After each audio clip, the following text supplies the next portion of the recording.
The war on drugs of the previous administration, lest we forget, enjoyed widespread public support across all sectors. Mr. Chair, hindi po natin maikakaila. People are now seeing the difference on how once upon a time they felt safe in the streets and their communities. Mr. Chair, nakakalungkot dahil bumaliktad na po ang panahon, nagbago na po ang ihip ng hangin, ang pinagsikapan at pinaghirapan po ng nakarang administrasyon na linisin ang bansa laban sa kriminalidad at droga, ganon-ganon na lang po ngayon kung baliwalain. Mr. Chair, ganon ba natin itrato ang sakripisyo ng mga alagad ng batas noon? Imbis na pasalamat tayo sa kanila at sila po'y naging bayani noon, sila po ngayon ay tila binabasura. Nung panahon po sa datos, 79% o halos 8 sa bawat 10 Pilipino ang sumusuporta sa kampanya laban sa illegal na droga. Sa unang 5 taon naman ni Pangulong Duterte sa pwesto, mahigit 70% ang ibinaba ng crime rate sa buong bansa.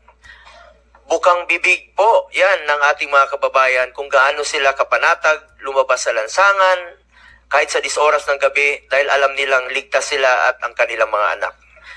Ako mismo, meron po ako nakakasalubong sa mga 7-Eleven, nagpapasalamat na ligtas na raw po ang kanilang mga anak. Kaya naman po nananatiling mataas ang approval at trust ratings ni Pangulong Duterte mula simula hanggang pagtatapos ng kanyang termino. Ito ang patunay na kinikilala ng sambayanan ang mga positibong pagbabagong dala ng kanyang pamamalakad. The war on drugs ang sambayanang Pilipino na po ang humusga. Kung nakakapaglakad ba sila sa gabi na walang takot sa daan? Pati po yung mga OFWs natin sa abroad, nagkakaroon ba sila ng peace of mind dahil ligtas ang mga mahal nila sa buhay na nakakauwi po sa gabi na hindi nasasaktan at hindi nababastos? Nung panahon ng panunungkulan ni dating Pangulong Rodrigo Duterte, 55% o halos 6 sa bawat 10 barangay sa buong bansa ang naging drug-free. Resulta po ito ng pagkumpiska sa lampas 76 billion na halaga ng droga na pakalat-kalat noon sa ating mga lansangan. Base rin po sa datos, 79% o halos 8 sa bawat 10 Pilipino ang sumusuporta sa kampanya laban sa illegal na droga. Sa una na malaya at na walang takot ang mga naimbitahan dito, walang public shaming, walang trial by publicity, katotohanan lamang po at hindi politika. The Filipino people must realize the truth. At kung ano ang naidulot ng kampanya laban sa illegal na droga at kung nakinabang ba ang mga Pilipino. Mr. Chair, bago mahalal si dating Pangulong Duterte, talamak talaga ang illegal na droga noon. Napasukan ito ng sindikato at karamihan dyan armado. Kahit ang hanay ng pulisya na infiltrate, systematic talaga ang problema. Kaya naman kinailangan po ng kamay na bakal para solusyonan ito. Kaya nga nanalo si dating Pangulong Duterte dahil sa kanyang campaign promise to get rid of illegal drugs, criminality, and corruption na mga salot po ng lipunan. I affirm all of you as your president, then, and as a private citizen now, drugs will destroy the Filipino. It will destroy my country. And I will never allow it. Baski ako empleyado sa gobyerno o private citizen, I will do what is necessary to protect my country, my community, at yung mga anak natin. This is a matter of principle. At papagkamatayan ko yan. Maraming salamat.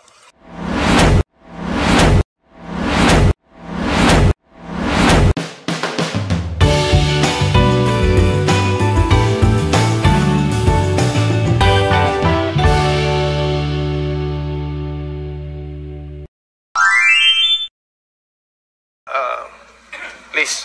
Salamat, Mr. Chair. Good day to all my esteemed colleagues and to all resource persons present here today. Allow me to begin by expressing my deepest condolences to the families of the victims of Typhoon Christine as well as those who lost their properties and livelihood. Please note that your Senate will be working extra hard to address your pressing concerns. Marami tayong gustong imbestigahan at bigyan ng pansin lalo na po sa pangangailangan po ng mga nasalanta. Rest assured that your senators will do so at the proper forum. In the meantime, we are here to discuss another pressing issue that concerns not only the previous administration but the future of our nation. Gusto ko pong lumabas na ang katotohanan para makafocus na po tayo sa pagserbisyo po sa ating mga kababayan. Lalo na ngayon, marami pong nasalanta na nangangailangan po ng tulong at ang daming naghihirap. With this, let me emphasize that everything I will say here will be on my oath as a senator. To be clear, my presence here is not only as a member of this committee but also as a resource person kung kinakailangan para maliwanagan tayong lahat. Andito tayo para malaman ang totoo. Nais nating lumabas ang katotohanan.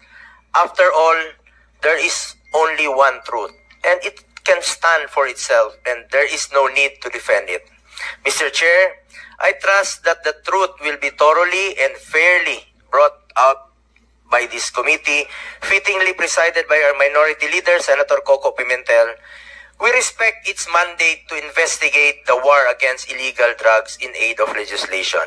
In fact, I filed a resolution to investigate the war on drugs dahil gusto nating malaman ang totoo.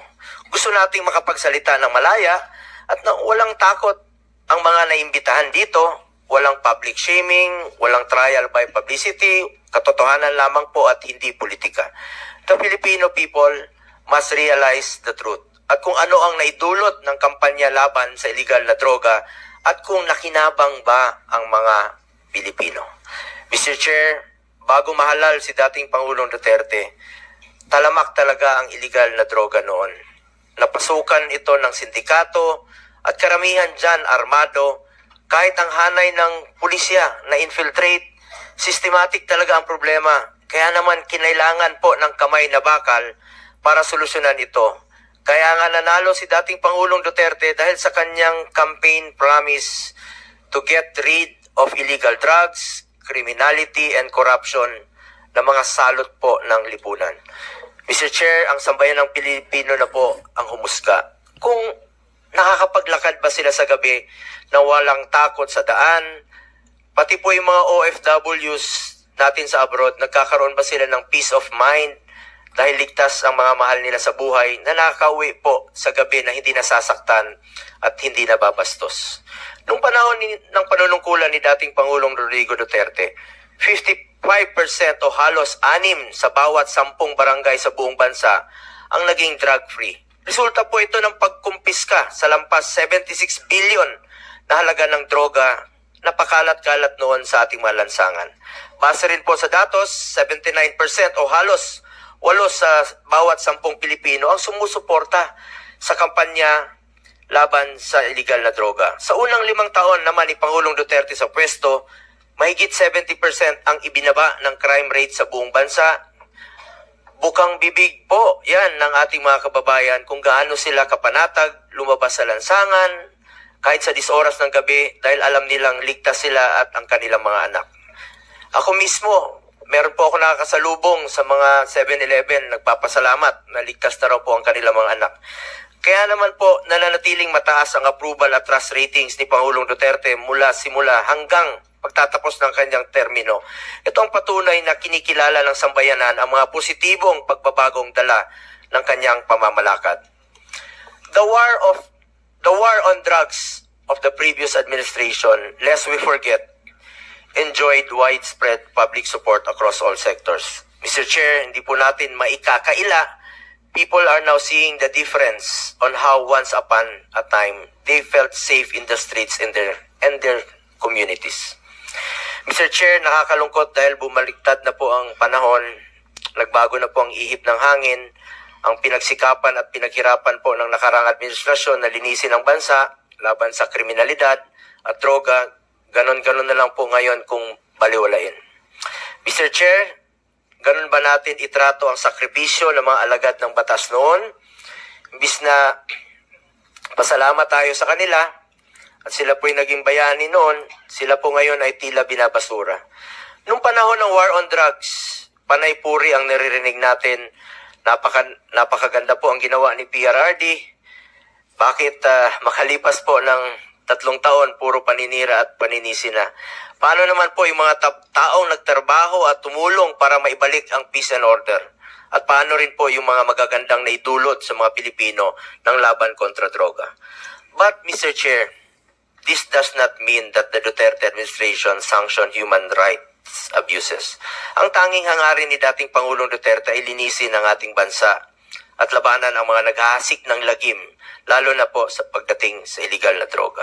Sa pagkakaalam ko, kailanman ay wala siyang ipinapatupad na anumang sistema kapalit po ang buhay ng sinuman. Ayaw natin na mismong mga alagad ng batas ang lalabag sa karapatang pantaot at ayaw rin nating mangyari ang mga durugista ang maghahasik ng lagim sa bawat kalye na ating dinadaanan.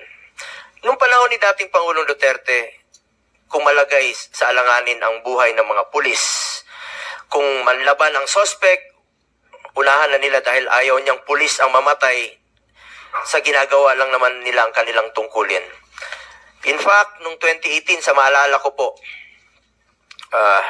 pumunta po kami ni dating Pangulong Duterte sa Norsagaray, alas 3 po ng umaga, sa burol po ng isang pulis na binaril po ng drug addict. Naunahan po siya. Yan po ay isa sa mga halimbawa na nakakalungkot na ginagampanan po ng tungkulin ng ating kapulisan ng kanilang trabaho. Maliban sa paggawa ng batas, kailangan talaga ay taasan ang budget ng mga pulis para wala silang rason na hindi nila magampanan ang trabaho nila. Di ba, maalala nyo po, noong 2018, inuna nating idoble ang sahod ng pulis sa entry position nila, kasama na po dyan ang mga uniform personnel. Estudyante pa po ako, 1980s, 90s, takot na takot po ako sa pulis. Checkpoint, walang ilaw, maraming hulidap, laglag bala, extortion. Pero nung panahon ni Pangulong Duterte, naibalik po ang respeto sa mga pulis. Kaya full support po tayo sa mga uniform personnel at lalong-lalo na po sa mga nagtatrabaho para sa bayan. Dagdag pa dyan, dapat bigyan natin sila ng sufficient operational support, legal support in line of duty. In fact, I filed Senate Bill 422 to provide free legal assistance for uniform personnel who on any charge related to the performance of their official duty. Sakaling mang may arestuhin sila, meron silang operational funds o panggastos, kailangan talaga nilang suporta. Kulang talaga ang kanilang pondo. Paano naman sila makakagalaw kung abonado pa sila? Kaya po nandito tayo in aid of legislation to craft laws and check if kailangan ng additional budget para magampanan nila ang tama ang kanilang tungkulin. Let me reiterate, my fellow legislators, I was once quoted in relation to PRRD's anger towards these ninja cops, no? Dahil full support nga po siya sa mga pulis, tapos meron pang mga ninja cops. Nag-imbestiga tayo dito mismo sa Senado. Natanong ako tungkol dito at sinabi ko, oo, galit talaga siya sa mga ninja cops. At dahil dito, tinakot niya talaga para ma-intimidate sila, para matakot po sila. Iba po ang pananakot para ma-intimidate at iba naman po ang usapan, ang reward. Ang alam ko, walang reward system na ipinapatupad si former President Duterte laban sa sinumang sibilyan, mapadrug lord man o karaniwang tao na sangkot sa illegal na droga. Walang basihan ang mga paratang na binitawan sa mga pagdinig na di umano'y reward system kapalit ang buhay noong panahon ng war on drugs ng Duterte administration.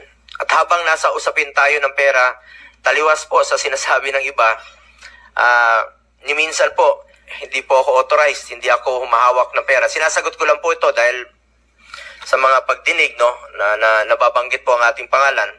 Never po ako nag-handle ng budget of finance matters, kahit nung mayor pa po si Pangulong Duterte. Taliwas din po sa sinasabi ng iba. And in fact, maraming nadadamay. Si Muking, who is not employed in the Senate, was personnel in the office of the President noon. At tulad ko, scheduling, administrative work, mga clerical work, I'm sure lahat kayo nagpapa-appointment po sa amin through booking. Noong unang panahon, sobrang busy po yon. Marami pong opisyal na lumalapit sa amin at even during the time of the pandemic, no, nangailangan ng tulong at hindi po namin tinatanggihan yan. Sa abot ng aming makakaya ay pinapansin po namin lahat ng hinaing. Nais ko rin klaruhin ang naging trabaho o role ko po sa administrasyon ni dating Pangulong Duterte. I was appointed and faithfully served as Special Assistant to the President or SAP from 2016 to 2018 as per Section 2 of Executive Order 2016-01 as SAP. I exercise mere oversight functions of 3 independent and cross-functional offices of which are OSAP, Office of the Appointment Secretary, and Presidential Management Staff. As stated in the Executive Order creating OSAP, our functions were limited to scheduling, appointments, and presidential engagements. Our mandate did not include sensitive matters like police operations. Walang kinalaman po ang aking opisina o sinumang staff nito noon sa operasyon at organisasyon sa government security sector, mapamilitary o kapulisan. Whether directly or indirectly, we had no participation in these operations. In 2018, I left the executive branch when I resigned in order to run for and eventually be elected as senator in 2019 as a legislator and chairman of the Committee on Health during the time of COVID-19 pandemic. I supported and coordinated closely with the executive branch to be able to formulate policies and legislation that would improve our response to the pandemic. We passed Republic Act 11469 or the Bayanihan to Heal as one law, Republic Act 11494 or the Bayanihan to Recover as one law, and Republic Act 11712 or the Public Health Emergency Benefits and Allowances for Healthcare Workers Act, among others. Beyond my mandate as a senator, nangako po ako kay Pangulong Duterte na hindi ko po siya iwanan at lalay pa rin po ako sa kanya sa pangangailangan niya po in my own personal capacity. Kaya naman po, sinasamahan ko siya at kadalasan po ay sa personal ko po itong kapasidad at lalong-lalo na po sa kanyang mga pangangailangan medical, lalo na po na tumatanda na siya, kakaedad na po si Pangulong Duterte at pangako ko sa kanya noon at hanggang ngayon ay hindi ko po siya pababayaan. I am one of the most accommodating persons. Alam niyo po yan. Bukas po ang aking opisina, kahit alas 12 ng gabi, pwede kayo tumawag sa akin. Karamihan po sa inyo, maging mga kasamahan natin sa lower house, ako po ang nakasanayang tawagan. Kung may gusto po silang iparating kay Pangulong Duterte, kahit senador na po ako. Invitation sa birthday, at lahat ng mga reklamo, pinapakinggan ko po yan. Siyempre, hindi ko naman alam ang lahat ng sagot sa mga reklamo. Kahit si former President Duterte, hindi niya rin po lahat alam sa lahat sa dami po ng kanyang ginagawa. Kaya naman kung may mga gustong magpa-verify ng mga information, maraming reklamo, scammers, manloloko, extortionists, we refer it to CIDG, NBI, doon tayo tumatawag para malaman ng information. Ito siguro ang tinutukoy ng mga ilang opisyal, no? Including Police Colonel Leonardo na sisikapin nating sisiyatin, no? Dahil sa amin talaga lumalapit at humihingi ng tulong. Kahit nung nasa Office of the President pa ako, kapag may concerns or reports that are confidential in nature, pinapasa ko po yan sa kinauukulang ahensya. All reports na directed kay President Duterte, siya lang po ang pwedeng magbasa, classified information, or documents ang tawag dyan. Ngayon, nandito po tayo para malaman kung may naging pang-aabuso ba sa hanay ng kapulisan at nagamit ba ito sa pansariling interest. With this information, we can then craft the necessary legislation to better serve our countrymen. As chairman of the Committee on Health and Demography and vice chairperson of the Committee on Public Order and Dangerous Drugs, we want to find ways to improve our continuing fight against illegal drugs through the creation of meaningful policies. As we know, the drug menace is also a health issue. Drug dependents should be treated as victims in dire need of medical, psychological, and spiritual help, with a chance of being successfully reintegrated into society as healthy and productive citizens. para itong sakit sa lipunan na ayaw nating kumalat. Kagaya ng kahit anumang sakit, importante po dito ang prevention at early detection. Maghanap po tayo ng paraan para hindi lumala at hindi malulong ang ating mga kababayan dito. Tulungan nating gumaling at magbagong buhay ang mga nalulong sa droga. The past administration had shown equal concern for the rehabilitation and reintegration of drug dependents by directing executive branch of the government to support the establishment of drug abuse treatment and rehabilitation centers. Meron pong mga rehabilitation centers na ipinatayo. Umpisa pa lang po ng administrasyon ni dating Pangulong Duterte. Kasama na po dyan ang sa Bukidnon. Malaking tulong po si Senator Mig Zubiri dyan. Nueva Ecija and Las Piñas. Kaya lang po sa kalagitnaan, hindi na po nagamit itong mga rehabilitation centers sa Nueva Ecija. Kalahati lang po ang na-occupy. Ang war on drugs ay dapat whole of government, whole of nation approach, kaya may rehabilitation at reintegration. In fact, former President Duterte issued Executive Order number 4 creating an interagency task force for the establishment and support of drug abuse treatment and rehabilitation centers. We saw the biggest voluntary surrender of more than 1 million drug users and personalities, which is a feat that has never been seen in the country's history. Ang dami pong sumurrender nun. Kaya then GPNP, 1.6 million po ang sumurrender. First 6 months po ito, kulang na kulang nga po yung mga lugar, no, kung saan sila magsusurrender. Nagkulang po ang mga preso dahil sa dami po ng nagsurrender. Nagsurrender po sila dahil sa paniniwala nila na seryoso po ang war against drugs ni Pangulong Duterte. Bilang mambabatas, trabaho natin na suriin ang mga pulisiya laban sa droga noon at ngayon at makagawa ng mga bagong batas na kinakailangan upang maisulong ang drug abuse prevention, mapagtibay ang law enforcement, masagip ang mga nabibiktima upang magbagong buhay at mapalakas ang rehabilitation efforts. Bigyan po natin sila ng pagkakataon na magbagong buhay po. For my part, as early as 2019, I already filed a bill, Senate Bill 428, which would establish drug abuse treatment and rehabilitation centers in every province. I also filed Senate Bill 2115 to have vocational and livelihood programs for rehabilitated drug dependents. Bilang chairman po ng Committee on Health, Sports and Youth, naniniwala po ko na isang health concern po na maaring matugunan sa pamamagitan ng maayos na rehabilitation at maging sa pag-promote sa sports. Hanggang ngayon po, sa kakaikot ko po sa buong Pilipinas, isa rin po ako sa author at co-sponsor ng National Academy of Sports. Iniinganyo ko talaga mga kabataan to get into sports, stay away from drugs, to keep us healthy and fit. This approach is also in line with the thrust of this administration that attention must be also directed towards the rehabilitation and recovery of victims. Apart from the accessibility of facilities, ito po ay napaka-importante. Sana po ay magtulungan tayo dito. We also have to look into the process to be admitted to these centers. Currently, a commitment order from the court is required to be admitted to rehab centers. Marami pong mga drug user ang gustong magpa-rehab, pero napakahaba po ng proseso. Kaya kadalasan, naisip nila na wag na lang magparehab. Ang resulta, try to heal on their own. Walang intervention, bahala na. Kailangan nating ayusin ito dahil time is of the essence sa mga gustong magbagong buhay. We also have to look into mandatory counseling for victims and empower DSWD to help victims of this societal ill.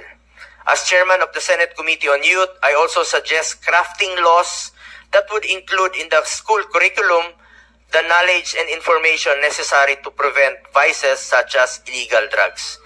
We, as legislators, must work together to prevent abuse of power and protect and respect and uphold human rights. I have consistently worked to increase the budget for the operations of the Philippine National Police and the Armed Forces of the Philippines. Our efforts must be geared towards fulfilling their mandate in accordance with the law.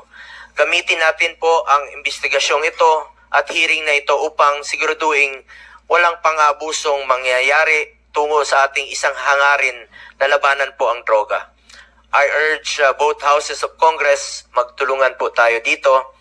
Kilala niyo po ako. I am committed to developing accessible rehabilitation centers for individuals facing drug addiction, and I am more so dedicated to ensuring the protection of and respect for human rights. Again, I am one with this committee in finding out the truth in the hopes that we could craft meaningful legislation for our beloved citizens. Thank you, Mr. Chairman. Thank you, Senator Bongo. I affirm all of you as your president.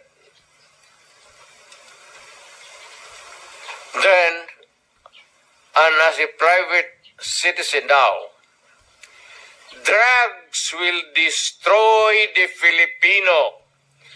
It will destroy my country. And I will never allow it.